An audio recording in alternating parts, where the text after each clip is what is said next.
ज्ञानदेवी अति मूढते आणिले ब्रह्मभावा नमस्कार माझा सद्गुरु ज्ञानदेवा शरणागत दीनार्थे परित्राण परायणी सर्वस्यार्ति हरे देवी मुक्ताबाई नमोस्तुते।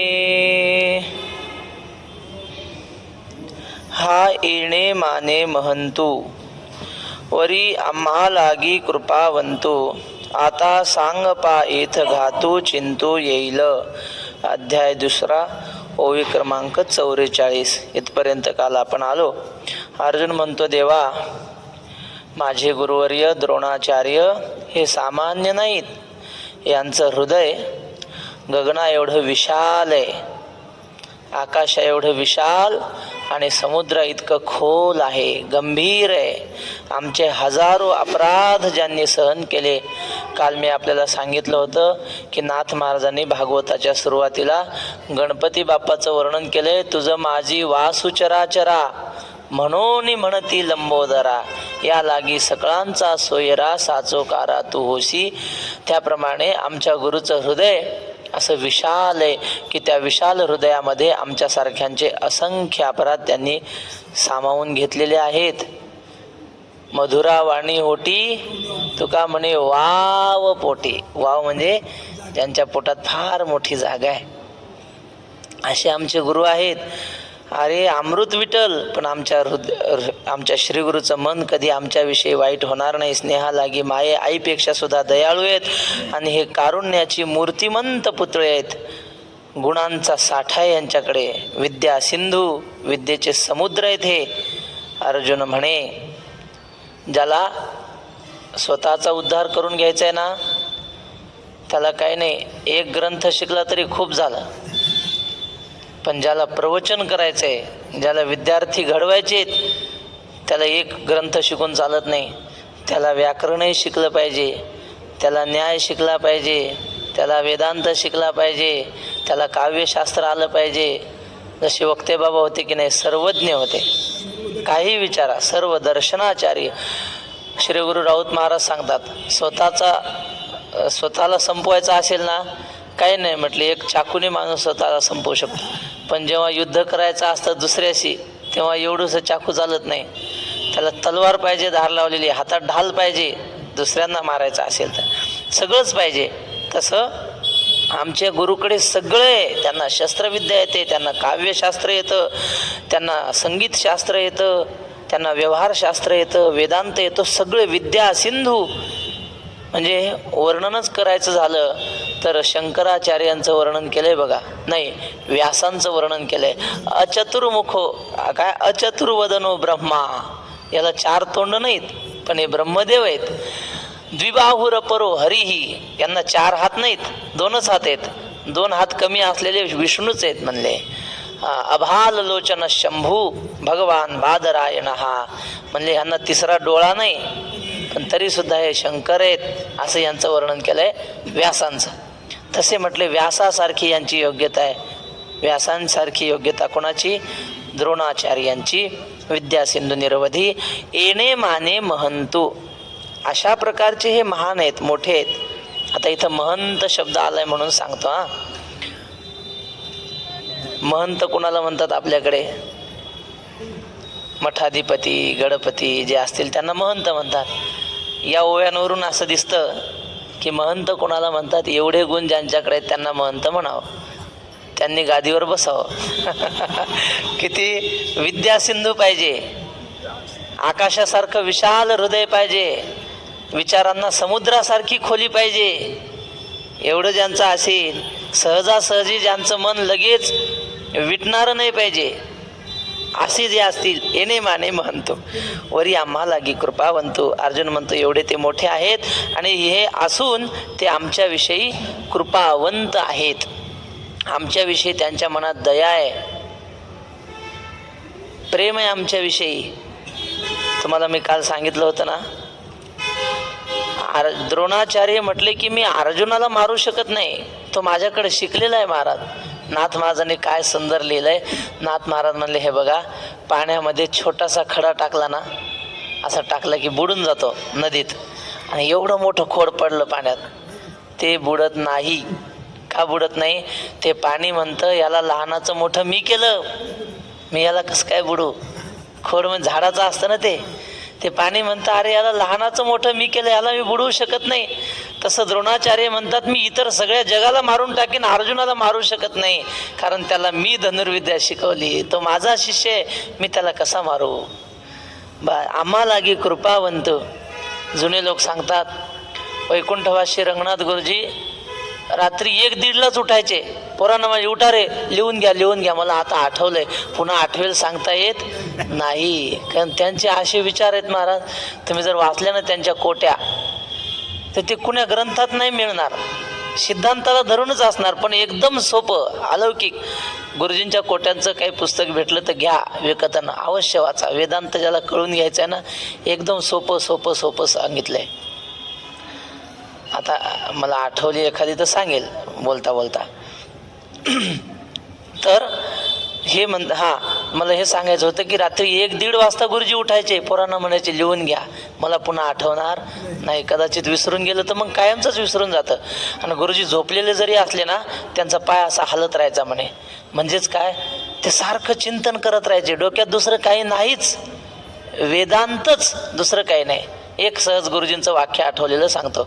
गुरुजी म्हणायचे, आपण अज्ञानी आहोत आणि ज्ञानेश्वर महाराज ज्ञानी आहेत असं म्हणू नये म्हणले.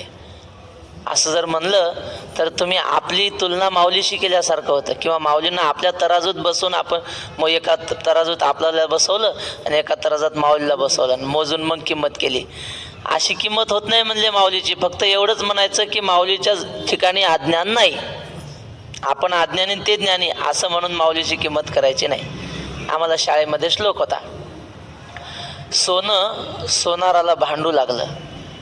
सोनं म्हणलं, सोनारा तू मला अग्नीत जाळ, मला त्याचं दुःख होत नाही, माझे तुकडे तुकडे कर, त्याचंही मला दुःख होत नाही, माझा कस लाव, त्याचंही मला दुःख होत नाही, फक्त एका गोष्टीचं दुःख होतं, त्या गुंजेसोबत मला मोजू नको गड्या.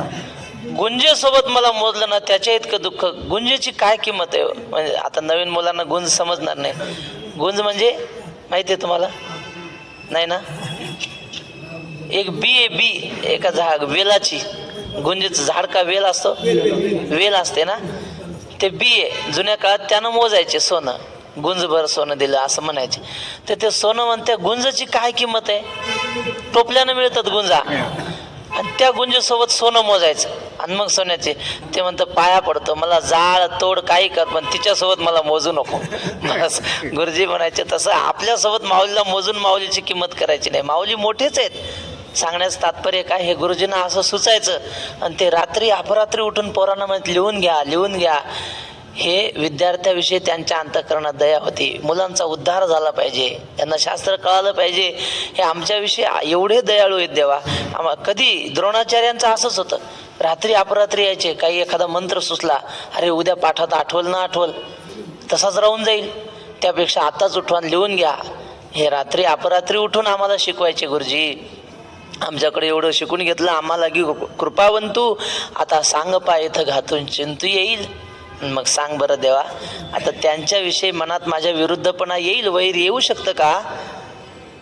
ऐसे हे रणी वधावे, मग आपण सुखे राज्य भोगावे, ते मना नये आघवे जीवितेसी. आमच्या ज्ञानेश्वरीत ऐसे हे रणी वधावे, मग आपण राज्य सुख भोगावे असे. असे ह्यांना रणामध्ये रणांगणावर मारून आपण सुखे राज्य भोगावे, आपण सुखाने राज्य भोगावं, ते काय आमच्या मनात येत नाही देवा. जीवितेसी, मनापासून आमच्या अंतःकरणात असं कधीच येऊ शकत नाही. हे येणे माने दुर्भर, जे याही हुनी भोग सधर, ते असतू येथवर भिक्षा मागता भली. यांना मारणं फार कठीण गोष्ट आहे, माझ्याच्याने घडणारी नाही. हे येणे माने दुर्धर आणि दुर्भर असे दोन पाठ आहेत, त्यातला दुर्धर योग्य वाटतो. यांना मारणं अत्यंत अवघड आहे, मी मारू शकत नाही. आणि ह्यांच्यापेक्षाही राज्य जर काही लोकांना महत्त्वाचं वाटत असेल, भोग जर काही लोकांना महत्त्वाचे वाटत असतील तर त्यांना वाटो बाबा, मी तर काही त्या राज्याला ह्यांच्या पुढे महत्त्व देत नाही, उलट आमचं सगळं जीवन, आमचं सगळं साम्राज्य ह्यांच्या पायावर ओवाळून टाकावं असं मला वाटतं. काय सुंदर लिहिलं कबीर महाराजांनी. ते म्हणले गुरु तो शिष्य तो ऐसा चाहिए की गुरु को सब कुछ दे. शिष्य असं पाहिजे की त्यानं गुरुला सर्वस्व द्यावं, आणि गुरु तो ऐसा चाहिए की शिष्य का कछु न ले. गुरु असा पाहिजे की त्यानं शिष्याचं काहीच घेऊ नये. याला म्हणतात खरे गुरु शिष्य.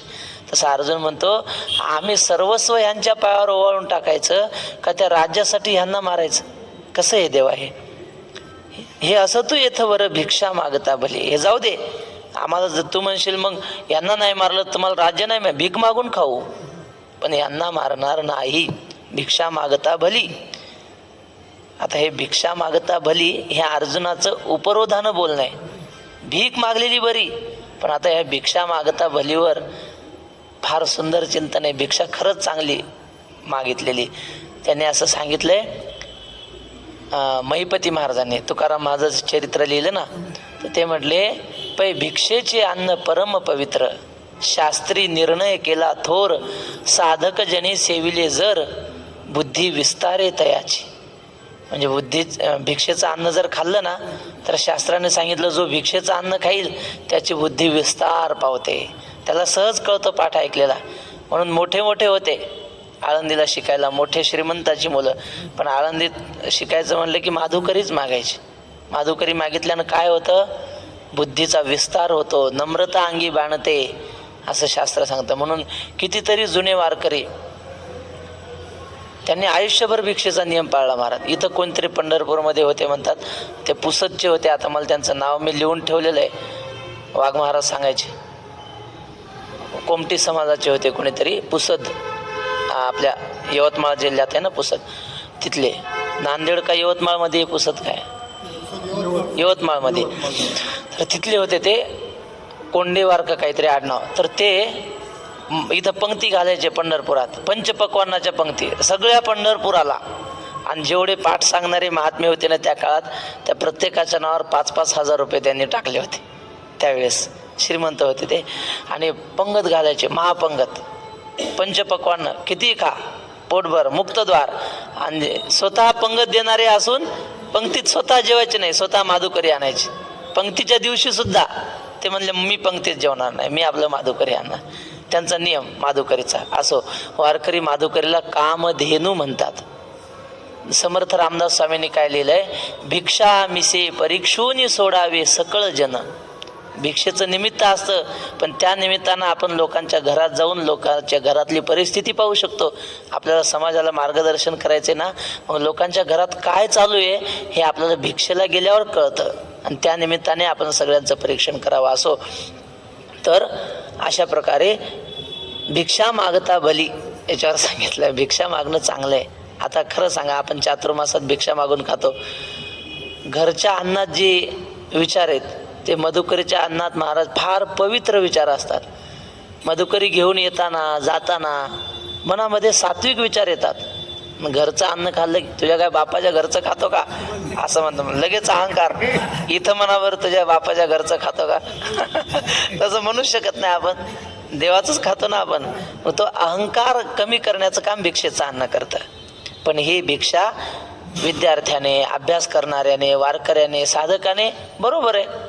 पण अर्जुन म्हणतोय रणांगणावर उभा आहे, राज्याचा मालक म्हणतोय भिक्षा मागता भली, ना तरी देश त्यागे जायजे, का गिरीकंदर सेविजे, परी शस्त्र आता न धरिजे यावरी. देवा, आम्हाला यांनी हाकलून दिलं देशाच्या बाहेर, वाळीत टाकलं आम्हाला, दूर हाकलून दिलं तरी चालेल. गिरीकंदर सेविता भले, डोंगर दरीत राहील, पण हे राज्य मला नको. परी शस्त्र आता न धरिजे यावरी. आता मी एकदा धनुष्यबाण हा टाकून दिला ना, आता परत हातात मला धरू वाटत नाही. देवा नवनिशती शरी, वावरोने यांच्या जिव्हारी, भोग घेऊन सावे रुधिरी बुडाले जे. अरे आम्ही धार लावून आणली धनुष्याला, ते बाण असतात ना त्याला धार लावावी लागते. एकदा बाण मारला की आरपार शिरला पाहिजे अशी आम्ही धार लावून आणलेत सगळे. ते काय ह्या गुरुवर यांना मारायचं का आता त्या बाणांनी? नवनिशती शरी, नवनवीन धार लावून आणलेली आहे. वावरोनी यांच्या जिवारी, यांच्या काळजात ते बाण शिरवायचे का? आणि मग त्यांच्या काळजातून निघालेल्या रक्ताने माखलेले भोग भोगायचे काय? भोग घेऊन सावे रुधिरी बुडाले जे, त्याचं आवडत नाही आम्हाला. ते काढून काय की जती, लिप्त केवी सेवी जती, मज नये हे उपपत्ती याची लागे. आमचे सगळे भोग यांच्या रक्तात जर माखलेले असतील तर ते भोग मला नकोत. ते कसं काय सेवन करायचं? रक्ताने माखलेलं मला ते अपवित्र होतं. लिप्त केवी सेवी जती, रक्ताने भिजलेले ते कुठं खाल्ले जातात, सेवन केले जातात. मज नये हे उपपत्ती याची लागे. म्हणून देवा, ही लढण्याची युक्ती मला काय आवडली नाही. ऐसे अर्जुन ती अवसरी, म्हणे श्रीकृष्णा अवधारी, परी ते मना नयेची मुरारी आई कोणिया. ऐसे अर्जुन ती अवसरी, असा अर्जुन म्हणला. श्रीकृष्णा, अरे लक्ष दे की माझ्या बोलण्याकडे. परी ते मना नयेची मुरारी ऐकून या. अर्जुन इकडं बोलत होता आणि देवाचं आपलं चाललं तिकडं पाहणं. अर्जुनाच्या लक्षात आलं आपण बोलतोय पण हा लक्ष देऊन ऐकत नाही. म्हणजे आपलं काही चुकत तर नाही ना. हा उपेक्षा करतोय. उपेक्षा म्हणजे आता आपण इथं बसलोत, रस्त्याने वाहनं चाललेत, त्यांचे आवाज आपल्या कानावर येतात की नाही? येतात. पण आपण ऐकतोय का ते? उपेक्षा करतोय आपण त्याची. ते बघा ते आवाज येतोय, कुत्रं भुकतंय, आपल्याला काय करायचं? आपण तिकडं लक्ष देत नाही. तसं अर्जुन एवढा कळकळीनं बोलतोय, फार रडकुंडी येऊन बोलतोय आणि देवात चालला आपलं काहीतरी अभंग म्हणत होतं, काय ते चाल घोकत होता देव, असं धरून चाला. उपेक्षा करतोय म्हणजे काय? एखादा माणूस बोलतोय ना आपण आपल्याच नादात. मग तसा देव पाहिला अर्जुनाने. आपण सांगतोय याचं तर लक्ष नाही. याचा अर्थ आपलं बोलण्यात काहीतरी चुकतंय. मग देव म्हणे देवो का चित्तया बोला देतीच ना. देव आपल्या बोलण्याकडे का लक्ष देत नसतील बरं? असा अर्जुन म्हणाला. न चैतद्विद्मः कतरन्नो गरीयो यद्वा जयेम यदि वा नो जयेयुः यानेव हत्वा न जिजीविषामस्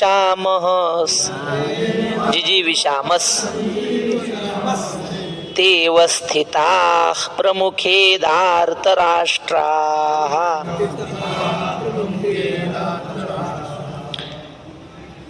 न च एतद्विद्मः. अर्जुन म्हणतो यद्वा जयेम यदि वा नो जयेयुः न जयेयुः. म्हणजे हे जिंकतील, यांनी जिंकावं की आम्ही जिंकावं. न च एतद विद्महा, हे मला कळत नाही. कतरत गरीयहा न विद्महा, ह्याच्यात काय श्रेष्ठ आहे तेही मला कळत नाही. फक्त एवढं कळतंय देवा, यान एव हत्वा न जिजीविषामहा, ज्यांना मारून मी जिवंत राहू शकत नाही. बर, ज्यांना मारून मी जिवंत राहू शकत नाही ते धार्तराष्ट्राः प्रमुखे अवस्थिताः. ते हे कौरव माझ्या समोर येऊन उभे आहेत युद्ध करण्यासाठी. ज्यांना मारून मी जिवंत राहू शकत नाही असे सगळे माझ्या पुढे उभे आहेत. एरवी माझ्या चित्ती जे होते ते मी विवरून बोलिलो इथे, परी निके काय या परवते ते तुम्ही जाणा. ही सगळ्यात महत्वाची भूमिका आहे गीतेतली. गीतेचा सांधा म्हणायला हरकत नाही. एकीकडे अर्जुनाचा मोह, गडद अंधकार. माऊली बोलू नका, माऊली नाही बसू द्या, माऊली बोलू नका, बोलू नका.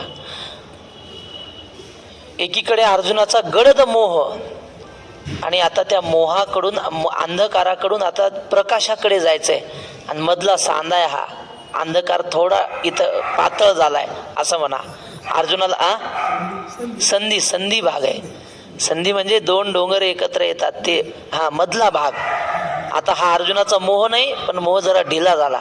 जमिनीत पेरायचं असलं ना आणि ते कडक जमीन झाली असते दगडासारखी, मग ते आधी नांगर धरून ते ढिली करायची, मग काय वखर धरायचा, मग आणखी पाळी द्यायची, मग ती मोकळी होती की नाही.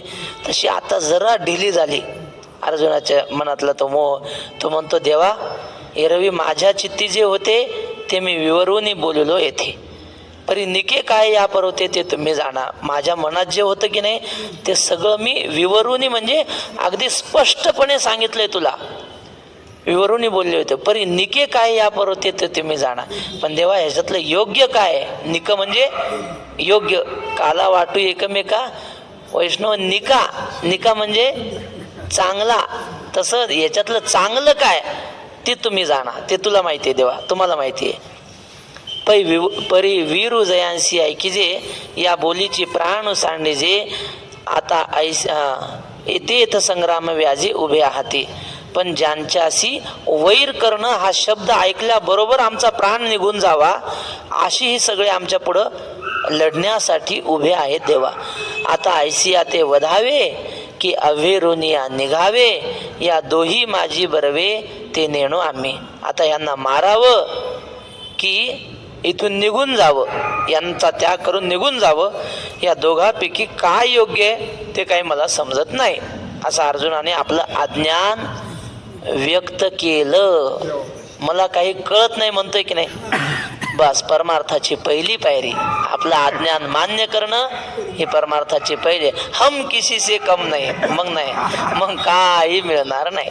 ते नामदेव आप्पा शामगावकर होते, ते दृष्टांत सांगायचे. आज ते साधे म्हणजे एकदम सामान्य भाषेत कीर्तन करायचे, पण फार संत वाङ्मयावर श्रद्धा. नित्यनेमाची भजनी मालिका त्यांनी संपादित केलेली आहे. तर ते सांगायचे, ते म्हटले एक जावाई सासरवाडीला गेला आणि त्याला रात आंधळ होतं. जेवाय बसला. आता जावाई आले म्हणल्यावर तिनं पुरणपोळ्या केल्या सासूबाईने आणि जेवायला बसाय. जवाई बापू बसा जेवायला, पोळ्या झाल्यात, संध्याकाळची वेळ, त्याला दिसत नव्हतं. ते बसलं जेवायला म्हणले, पण भीतीकडं तोंड करून बसलं. ही आली ताट घेऊन, पाठ मांडलेला, पण ही इकडं तोंड करायचं, भीतीकडं तोंड करून बसलं. ते म्हणले अहो जावाई बापू तिकडं काय? म्हणले इकडं तोंड करून बसा. त्याच्या लक्षात आला आपण असे बसलो वाटते. तर नाही तुमच्या भीतीचा रंग पाहून राहिलं कसा आहे ते. मग इकडं तोंड करून बसला आणि ताट वाढलं. ताट वाढल्यावर ते हे पुरणपोळी खायची की नाही, डोक्यात टोपी घालायचं, फेट्यावाला नव्हता, ती टोपीच पडली. आंधळे दिसल्यात नसल्यामुळे ते तोड, त्याला वाटलं पुरणपोळीच आहे, पण तुटता तुटे ना. असा टोपी कशी काय तुटत? सासून सांगितलं अजून पोळी कशी काय समजली नाही, संपली नाही. ते म्हणले आणू का पोळी अजून? नाही म्हणलं हाय हीच संपना अजून. बरं का, ती जवळ आल्यावर तिच्या लक्षात आलं, अहो जाऊ भाऊ टोपी पडली. हा टोपी पडली का? मला लक्षात नाही आलं म्हणे. टोपी ठेवली काढून आणि पुन्हा जेवण झालं सुरू. पण ती जावाई, ते सासू गेली तिकडं चुलीकडं, तेवढ्यात एक मांजर आलं आणि ते वाटी होती दुधाची ताटात, ते वाटीतलं दूध प्यायला लागलं. ते मांजर हे हाणायनं झालं, दिसत नाही आता तर काय हाणे, याचं जेवण चालू. सासू आली, अहो ती मांजर दूध प्यायला लागली की तिला हुसका की म्हणले. ते म्हणले मला वाटलं तुमच्या घरचं आवडतं तुमचं मांजर असन, मग कसं काय हाणावं त्याला, म्हणून हाणलं नाही म्हणे. नाही म्हणले मांजर आलं की हाणा, ते आवडतं बिवडतं काही नाही. बर पुन्हा थोड्या वेळानं ती आली पोळी वाढायला. याला वाटलं मांजरच आली, अशी खाड दिशी ठेवून दिली सासूच्या कानाखाली. त्याला वाटलं मांजर आहे. आता आधीच म्हणला असता मला रात आंधळे बाबा, मला काही दिसत नाही, असं म्हणला असता तर त्यांनी व्यवस्थित सोय केली असती का नाही. पण आपलं अज्ञान मान्य केलं नाही की असं होतं. आपलं अज्ञान मान्य केलं. अर्जुन म्हणतो मला काही कळत नाही बा, अज्ञान मान्य केलं. आणि मग सुरू झाला परमार्थ. अर्जुन काय म्हणतो, हा सगळ्यात महत्वाचा श्लोक आहे गीतेतला 7वा श्लोक 2रा अध्याय. वैकुंठवासी वक्तेभाव म्हणायचे. असे आपल्या जीवनात प्रसंग येतात, हे करू की नको करू, करू की नको करू, सारखे येतं की नाही जीवनात प्रश्न. मग म्हटले माझ्या जीवनात आलता बाबा, म्हणले असं वाटायचं हा निर्णय घेऊ की नको. मग अशा वेळी हा जो श्लोक आहे 7वा, ह्या श्लोकाचं संपुट लावून पारायण करायचं. संपुट म्हणजे काय? संपुट म्हणजे समजा गीतेचा पहिला श्लोक आहे की नाही, धर्मक्षेत्रे कुरुक्षेत्रे समवेता युयुत्सवा मामका पांडवाश्चैव किंवा कुरुवत संजय. एकदा म्हणायचा तो, नंतर हा म्हणायचा कार्पण्य दोषोपहत स्वभाव पृच्छामि त्वां धर्म सम्मूढचेता यच्छ्रेयस्यान्निश्चितं ब्रूहि तन्मे शिष्यस्तेऽहं शाधि मां त्वां प्रपन्नम. झालं. परत म्हणायचं धर्मक्षेत्रे कुरुक्षेत्रे समवेता युत्सवा मामकाः पांडवाश्चैव किंवा कुरुवत संजय. पुन्हा हा श्लोक म्हणायचा पुन्हा गीतेचा दुसरा श्लोक म्हणायचा, पुन्हा हा म्हणायचा. म्हणजे हा श्लोक म्हणून गीतेचा प्रत्येक श्लोक दोनदा, ह्याच्या आधी ह्याच्यानंतर, ह्याच्या आधी ह्याच्यानंतर, याला म्हणायचं संपुट लावणं. म्हणजे ह्या श्लोकाला दोन्ही बाजूने श्लोक जोडायचे, असं म्हणतात संपुट लावून पारायण करणं. असं जर आपण केलं तर भगवान परमात्मा येऊन आपल्याला सांगतो की हे करणं योग्य आहे की अयोग्य आहे. कारण या श्लोकात अर्जुनानं विचारलंय देवाला त्या पद्धतीनं. म्हणा, कार्पण्य दोषोपहत स्वभाव पृच्छामि त्वां धर्म सम्मूढचेताः यच्छ्रेयस्यान्निश्चितं ब्रूहि तन्मे शिष्यस्तेऽहं शाधि मां त्वां प्रपन्नम्.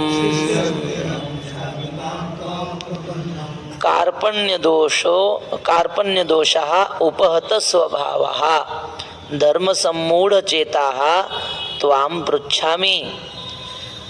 म्हणले दैन्याने, कृपेने, कृपारूपी दोषाने माझं मारलेलं हृदय, ज्याचं हृदय मारलं गेलेलं आहे, उपहत म्हणजे मारलं गेलेलं आहे, ज्याचा क्षत्रिय स्वभाव नष्ट झालेला आहे, धर्मसम्मूढ चेताहा, ज्या मला धर्म अधर्म हे काय, यातला योग्य काय घेऊ निर्णय ज्याला कळत नाही, असा भ्रमीभूत झालेला मी, त्वाम पृच्छामी, मी तुला विचारतो. काय विचारतो? यत श्रेयः स्यात् तन्मे निश्चितं ब्रूहि. जे श्रेष्ठ असेल, माझं कल्याणाचं कारण असेल, ते मला निश्चित तू सांग. शिष्यस्तेहम शाधि माम त्वाम प्रपन्न. मी तुझा शिष्य आहे, तू मला उपदेश कर. मी तुला शरण आलेलो आहे. प्रपन्नम म्हणजे शरण आलेलो आहे. निश्चित सांग असं म्हटलंय. काय होतंय, माणसं सांगतात पण अनिश्चित. आता परवा आम्ही आमच्या एका मित्राचं कीर्तन होतं, त्यांनी अभंग घेतला आणि ते म्हटले पहिल्या दिवशी समचरण दृष्टी अभंग घेतला पाहिजे. म्हणले घेतला पाहिजे असाही नियम आहे आणि घेतलाच पाहिजे असं काही नाही. म्हणजे आता घेतला पाहिजे हा नियम आहे आणि घेतलाच पाहिजे असं काही नाही. म्हणले आता समजावं काय ऐकणार आहे? एक सांगा ना, घेतला पाहिजे की नाही हे सांगा.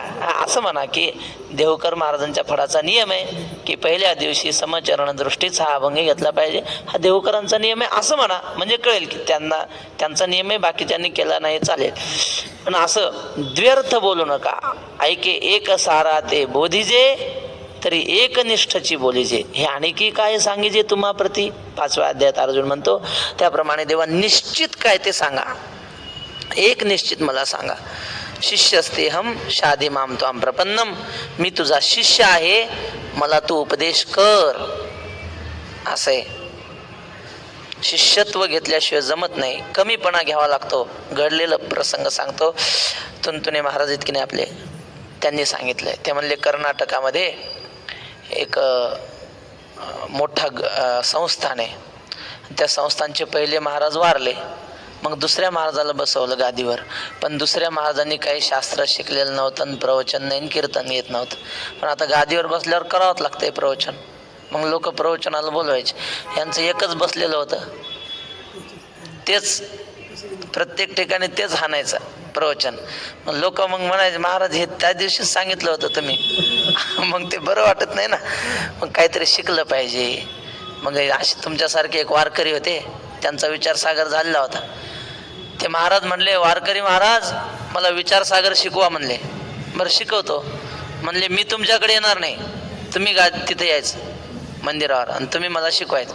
मग ते वारकरी यायचे शिकवायला. महाराज बसायचे व्यासपीठावर, ऐकणारे आणि वारकरी असे खाली, सांगणारे खाली आणि महाराज व्यासपीठावर. 6 महिने विचारसागर चालला. ते वारकरी म्हणले, महाराज समजलं का? काहीच समजलं नाही म्हणे, काहीच नाही. मग ते वारकरी म्हणला, बरोबर आहे. म्हणला म्हशीचं दूध पाहिजे असेल तर म्हशीच्या पायापाशी बसावं लागते म्हणलं. म्हशीच्या पाठीवर बसून दूध काढता येत नाही.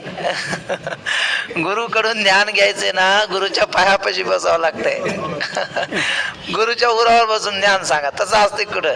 अर्जुन म्हणतो, शिष्यच ते हम, मी तुझा शिष्य आहे बाबा, मला काय उपदेश करायचं काम आता तुमचं आहे. बर, एकदा त्यांचं अनुग्रहित झालं ना, आता जबाबदारी त्याची. मग तेव्हा म्हणायचे माझ्या पाठाला आहे असं कोणाला म्हणू नये. का? कारण आपण जर त्यांना बोलवलं, त्यांच्या उद्धाराची जबाबदारी आपली. आपल्याकडे ऐकून जर त्यांना उद्धार झाला नाही त्यांचा, तर दोष सांगणाऱ्याला आहे. म्हणून कोणाला म्हणू नये. मेघवृष्टीने करावा उपदेश, परी गुरुने न करावा शिष्य. अर्जुन म्हणतोय मी तुला अनुसरलो, आता माझ्या उद्धाराची जबाबदारी तुमची. बा शिष्यस्तेहम शाधी माम त्वाम प्रपन्नम आम्हा काय उचित ते पाहता न स्फुरे येथ जे मोहे येणे चित्त व्याकुळ माझे. आम्हाला उचित काय म्हणजे योग्य काय ते पाहता न स्फुरे येथ. आम्हाला तर काही कळत नाही देवा, योग्य काय अयोग्य काय इथं आम्हाला काही आता समजायला मार्ग नाही. का समजत नाही? जे मोहे येणे चित्त व्याकुळ माझे.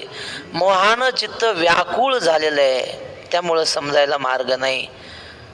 तिमिरा वरुद्ध जैसे दृष्टीचे तेज भ्रंशे मग पासीच असता न दिसे वस्तू जात. ज्ञानोबाराय दृष्टांत देतात की आपल्या डोळ्याला जर तिमिर नावाचा नेत्ररोग आहे, नेत्ररोग झाला, जाऊ द्या, ते नेत्ररोग म्हणण्यापेक्षा तिमिर म्हणजे अंधार घ्या. आता समजा दिवे गेले, लाईट गेली, डोळे असतात पण डोळे असून सुद्धा डोळ्याचा उपयोग होत नाही. पाहण्याची शक्ती आहे, जागा आहे माणूस, पण डोळ्याला अंधाराचं आवरण पडलं ना. दृष्टीचे तेज भ्रंश आहे, डोळ्यामध्ये तेज आहे पण त्या अंधाराने ते नष्ट झाल्यासारखं होतं. मग पासीचं असता न दिसे वस्तू जात.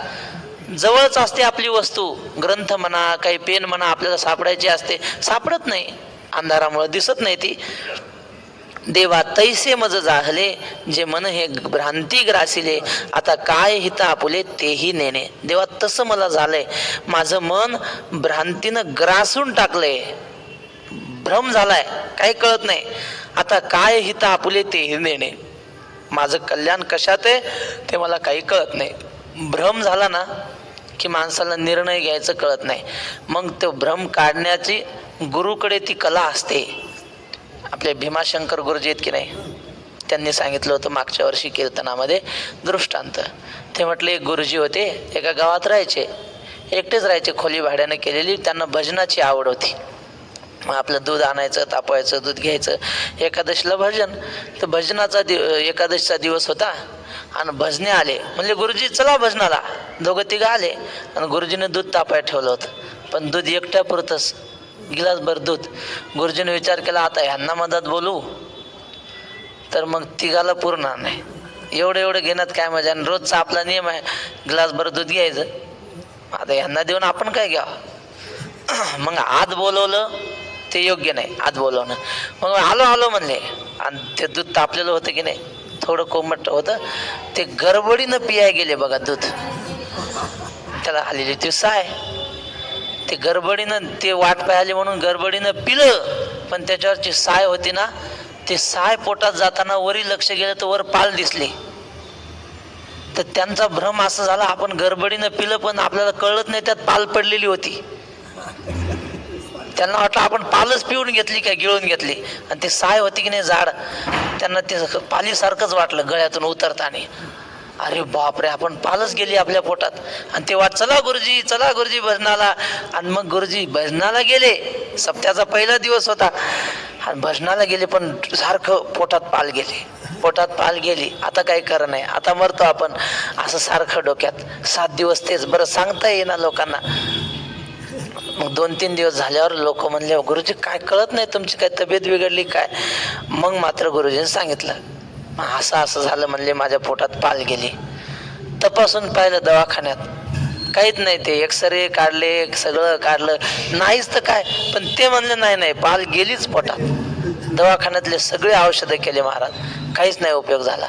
एक जाणकार होता असा वैद्य, त्यानं हात लावला पोटाला, असं ऐकून हा म्हणलं हे काय इकून पाल आहे, बरोबर आहे, पाल आहे तुमच्या पोटात. कोणता डॉक्टर म्हणते नाही, डॉक्टर महामूर्ख आहे म्हणे, त्याला समजत नाही. हे बघा इकून, हे बघा इकून शेपूट लागते, अशी इकडून तोंड लागते. हातानं चापलून दाखवलं त्याने. तो म्हणे हो मार, अहो बघा नाही डॉक्टर लोक, काही समजत नाही यांना. मग म्हणले आता पाल काढायची. कशी काढा, त्याला सांगितलं 5 लिटर ताक घेऊन या, एक टोपला आणा. ते 5 लिटर ताक त्याला पाजलं. या वैद्यानं आधीच एक मेलेली पाल आणून ठेवली होती. आणि त्या ताक खूप पाजलं, उलटी होस तर ताक पाजलं. आणि मग एवढं ताक पेल ते उलटी झाली त्याला. आणि उलटी झाल्यावर माणूस असं जरा अशक्तपणा येतो, डोळे लावतो. त्यानं डोळे लावले तेवढ्यात पाल टाकली त्या उलटीमध्ये त्याच्या गमेल्या. आणि म्हणले, हे पा गुरुजी पडली की नाही पाल? हा. तर म्हणले, बा आता मोकळा झालो बा. आता त्याला चिंता राहिली नाही. पाल खरंच पिली होती का, गेली होती का पोटात? नाही, भ्रम झाला होता, भ्रम. पण मग भ्रम तो दवाखान्यातल्या डॉक्टरला काढता येत नाही, त्याला जाणकार पाहिजे. तसा अर्जुनाला झालाय भ्रम, पण तो आता भ्रम दुसरा कोणी नाही. अर्जुन म्हणतो, देवा तरी कृष्णा तुवा जाणावे, निकेते आम्हा सांगावे, जे सखा सर्वस्व आगवे आम्हाशी तू. आम्हाला कळून चुकले की आता हे तुझ्याशिवाय दुसरं कोणी करू शकत नाही. हा भ्रम घालवण्याचं तूच कार्य करू शकतो का, जे सखा सर्वस्व आगवे आम्हाशी तू. आमचा खरा मित्र तू आहेस. आजपर्यंत जीवनात जेवढी जेवढी संकट आली, त्या संकटामध्ये आम्हाला कुणी सहाय्य केलं? तूच सहाय्य केलं. तू आमचा सखा आहेस. आम्हाशी तू, तू गुरु बंधू पिता, तू आमची इष्ट देवता, तूची सदा रक्षिता आपदी आमुते. तू आमचा गुरु आहेस, तू आमचा बंधू आहेस. बंधनात राहते म्हणजे बंधनातून सोडवतो. आजपर्यंत किती संकटातून सोडवलं. पिता रक्षण करणार. पिता म्हणजे फक्त जन्मदाता तोच असतो असं नाही, रक्षण करता सुद्धा पिता असतो. ते प्रकार सांगितले त्याने, जनिता च वनिता च, अन्नदाता. हा, अन्नदाता भयत्राता असं काहीतरी आहे तो श्लोक. हा, 5 प्रकारचे पिता. तर त्यातला रक्षण करणारा पिता असतो. तू आमचं रक्षण केलं म्हणून तू पिता. तू आमची इष्ट देवता, आमची इष्ट देवता सुद्धा तुझे. तुझी सदा रक्षिता आपदी आमुचे, आम्हाला सगळ्या संकटातून रक्षण करणार तू आहेस. जैसा शिष्या ते गुरु, सर्वथा नेणे अवेरू, की सरिता ते सागरू तेजी केवी. जसा गुरु शिष्याचा अवेर करत नाही महाराज. शिष्याने काही चूक केली ना, समजून घेतो, माझा आहे, माझा आहे म्हणून समजून घेतो. मग तुम्हाला काल सांगितलं दादा महाराज साखरेंचं, तात्या महाराजांचं. बंकट स्वामी होते, एका सप्त्याला गेले आणि त्यांच्या सोबतच्या पोरांनी काहीतरी केले भानगडी गावातल्या लोकांसोबत. मग गुरुजी आपलं बंकट स्वामीच्या माघारीच त्या लोकांनी त्या पोराला मारलं, बेदम मारलं. आणि तो कोणासोबत गेला होता? स्वामींच्या सोबत, नगर जिल्ह्यात. आणि स्वामींना कळलं की आपल्या विद्यार्थ्याला गावकऱ्यांनी मारलंय. ते गावकरी आले स्वामीकडे, हे शिकवता का तुम्ही पोरांना? असं असं केलं. तर स्वामींनी सगळं ऐकून घेतलं. स्वामी म्हटले, हे बघा, त्याने काही अपराध केला असेल तर तुम्ही मला आधी येऊन सांगायला पाहिजे की नाही? तुम्ही माझ्या परस्पर त्याला का मारलं? तुमच्या गावात थांबत नाही, चला रे पोरो. सप्ताह सोडून स्वामी निघून गेले पोरांना घेऊन. अपराध केला असेल पण तुम्ही मला येऊन सांगायचं ना, माझा आहे ना, तो माझ्यासोबत आलाय ना. काही हो, विद्यार्थ्याचे अपराध सहन करणं हे गुरुचं स्वभाव असतो. गुरुचा शिष्याचे गुरु सर्वथा नेणे अविरू, त्याचा सहसा त्याग करत नाहीत महाराज. आळंदीमध्ये एक कोणीतरी विद्यार्थी तर संस्थेत बसला जोग महाराजांच्या, पण त्याला काही कळेना. म्हणजे एक 75-80 वर्षापूर्वीची घटना. आणि वळकटी घेतली ना, आता निघायचं गावाकडं. आपल्याला समजत नाही व्याकरण आणि गीता काय संस्कृत, हे आपलं काम नाही. वळकटी घेतली आणि निघायचं. जाता जाता माऊलीचं दर्शन घ्यावं म्हणून मंदिरात आला आणि वळकटी घेऊन असं सुवर्ण पिंपळाखाली बसला होता. आणि मग मारुती महाराज गुरव ते दर्शनाला आले. त्यांनी पाहिलं, अरे या पोराला कुठेतरी पाहिल्यासारखं झालं, वळकटी दिसते हातात. का रे बाळा, का बसला? तो पाया पडला. म्हणलं, महाराज मी गावाकडे चाललो. का रे? म्हणले, मला समजत नाही हो व्याकरण आणि हे. कसं काय समजत नाही? म्हणले, मी समजून सांगतो, चल. त्याला धरून आणलं, पुन्हा पाठाला बसवलं आणि त्याला एवढं शिकवलं महाराज. पुन्हा त्याने कीर्तन मालिका काढल्या. मारुती महाराज गुरु म्हणायचे, अरे ज्या माऊलीने रेड्याच्या मुखातून वेद बोलवला त्या माऊलीच्या आळंदीतला आमचा जन्म आहे, आम्ही माणसं शिकवू शकत नाही का म्हणायचे. मग त्यांनी असे हजारो विद्यार्थी घडवले. शिष्याला दूर लोटत नाहीत गुरु कधी, शिष्या दे. आणि मग सुंदर दृष्टांत देतात, सरिता ते सागरू तेजी केवी. गंगेला समुद्र कुठं दूर लोटतो का? तुकाराम महाराज म्हणतात, गंगा गेली सिंधू पाशी, जरी तो ठावने दितीशी. गंगा गेली समुद्राच्या जवळ आणि समुद्र म्हणला, अजिबात यायचं नाही माझ्या, चल माघारी. तिने जावे कवण्या ठाया, मज सांगा पंढरी राया. तुकाराम महाराज म्हणतात, देवा त्या गंगेनं आता कुठं जायचं सांगा, माघारी जाऊ शकते का ती? नाही.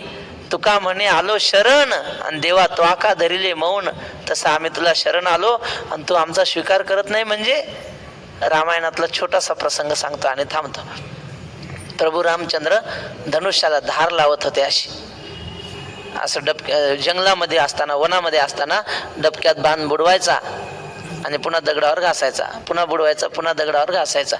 असं करत असताना देवाने पाहिलं की ज्या डबक्यात ते बाण बुडवत होते त्या डबक्यातलं पाणी सगळं असं लाल बुंद झालेलं. देव म्हटले अरे आता पाणी स्वच्छ होतं, आता लालबुंद कसं काय झालं? म्हणले आरती आपण बाण बुडवतो ना, खाली काहीतरी प्राणी आहे याच्यात आणि त्याला आपला बाण लागला. मग देवानं बाण ठेवला बाजूला, त्या डबक्यात असा हात घातला, त्यांच्या हातावर बेडूक आला, हे एवढा मोठा बेडूक, आणि त्याच्या पाठीला जखमा झालेल्या अशा. देवाच्या लक्षात आलं आपला बाण ह्याला लागला. मग देवाने त्याला असा हातावर घेतलं आणि बोलले देव.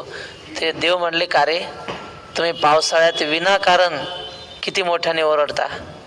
आता जर थोडा आवाज केला असता तर मला समजलं असतं की पाण्यात प्राणी आहे, तुला बाण लागला नसता, तू ओरडला का नाही. असं म्हटल्यावर तर बेडूक म्हटला देवा जेव्हा जग आम्हाला त्रास देत ना तेव्हा आम्ही तुमच्या नावानं ओरडतो, तुम्हाला हाका मारतो. पण आज मी विचार केलाय की ज्याला हाक मारायची तोच मारायला उठला, आता हाक मारायची कोणाला, कोणाच्या नावाने ओरडायचं, कोणाला हाक मारायची. तसं अर्जुन म्हणतो देवा जर तूच आम्हाला सोडून दिलं, त्या समुद्रानं जसं गंगेचा आवेर केला, तिनं जायचं तिला कळत नाही कुठं जावं, तसं तूच जर आम्हाला दूर लोटलं तर आम्ही जायचं कुठं. आम्हाला एकमेव तुझा आधार आहे ना, तरी अपत्या ते माये सांडून जरी जाये तरी ते कैसेने जी आहे की कृष्णा. लहानसं बाळ असतं त्याचं जीवन म्हणजे आई, आईच्या अंगावर असतं, आईचं स्तनपान करतं. अशा स्तनपान करणाऱ्या बाळाला जर आईने सोडून दिलं त्याने जगावं कसं, ते कुणाच्या आधाराने जगू शकत नाही. सांडून जरी जाये तरी ते कैसेने जी आहे की कृष्णा. तैसा सर्वापरी आम्हासी देवा तूची एका हासी, आणि बोलिले जरी न मानिसी मागील माझे. तसा देवा आम्हाला सर्व प्रकाराने तूच एक आधार आहेस. माझं बोलण्यात जर काही आतापर्यंत मी जे बोललो त्यात काही चूक असेल, ते तुला मान्य नसेल तरी उचित काय आम्हा जे व्यभिचारे ना धर्मा ते झडकरी पुरुषोत्तमा. सांगे आता तर आम्हाला योग्य काय असेल ते तू सांग, जेणेकरून धर्माच्या विरोधात ते नसावं. व्यभिचारे ना धर्मा ते झडकरी पुरुषोत्तमा. सांगे आता देवा लवकरात लवकर मला ते तुम्ही सांगा, असा अर्जुन देवाला म्हणतो. राहिलेला विषय उद्या पाहू. कुंडलिक वरदा हरी विठ्ठल श्री ज्ञान